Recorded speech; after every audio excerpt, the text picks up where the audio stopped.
अगर तुम्हें लगता है कि विद्या का मतलब केवल किताबें पढ़ लेना, डिग्री ले लेना और नौकरी पा लेना है, तो ये सोच यहीं रोक दो। क्योंकि सनातन धर्म में विद्या की परिभाषा इतनी गहरी है कि वो पूरे जीवन की दिशा बदल देती है। और इसी विद्या की अधिष्ठात्री देवी है माँ सरस्वती, जो केवल पढ़ाई की देवी नहीं, बल्कि चेतना, विवेक, वाणी और आत्मबोध की देवी है। ऋग्वेद में माँ सरस्वती का सबसे पहला रूप देवी का नहीं, बल्कि एक दिव्य नदी और वाणी की शक्ति का है, जिसका अर्थ यह है कि ज्ञान कोई वस्तु नहीं, बल्कि एक प्रवाह है जो जड़ बुद्धि को भी जीवंत बना देता है।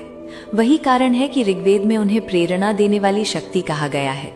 बाद में उपनिषद और पुराण स्पष्ट करते हैं कि ब्रह्मा तक सृष्टि की रचना तब तक नहीं कर पाए जब तक सरस्वती का ज्ञान प्रकट नहीं हुआ। इसका सीधा अर्थ है कि विचार कर्म से पहले है और ज्ञान शक्ति से पहले है। माँ सरस्वती का श्वेत वस्त्र ये सिखाता है कि सच्ची विद्या कभी अहंकार पैदा नहीं करती, क्योंकि अगर पढ़ाई बढ़ने के साथ घमंड बढ़ जाए तो वो विद्या नहीं, बल्कि सूचना का बोझ है। उनका श्वेत कमल पर विराजमान होना ये संदेश देता है कि ज्ञान संसार में रहते हुए भी लोभ, मोह और अज्ञान से ऊपर उठना सिखाता है।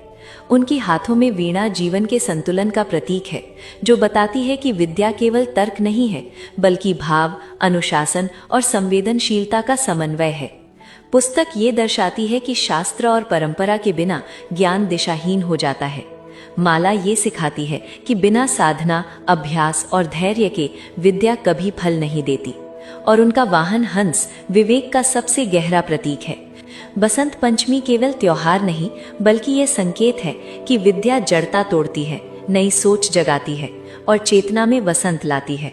सनातन धर्म बार बार चेतावनी देता है कि जब सरस्वती के बिना लक्ष्मी आती है तो वो विनाश का कारण बनती है, क्योंकि ज्ञान के बिना धन, अहंकार, लोभ और पतन को जन्म देता है। लेकिन जब सरस्वती पहले आती है तब लक्ष्मी स्थायी बनती है और समाज का कल्याण करती है। आज अगर वाणी में कटुता बढ़ रही है, निर्णय गलत हो रहे हैं, मन अशांत है और भीतर खालीपन महसूस होता है, तो समस्या बाहर नहीं, बल्कि भीतर है। ये संकेत है कि सरस्वती तत्व कमजोर हो गया है और इसका समाधान केवल बाहरी पूजा नहीं, बल्कि मौन, स्वाध्याय, सही शब्दों का चयन और विवेकपूर्ण जीवन है। क्योंकि माँ सरस्वती का वास्तविक संदेश यही है कि सच्ची विद्या वही है जो मन को शांत करे, बुद्धि को तेज करे, वाणी को पवित्र बनाए और आत्मा को अज्ञान से निकालकर प्रकाश की ओर ले जाए। और यही वो ज्ञान है जिसे आज का युग सबसे ज्यादा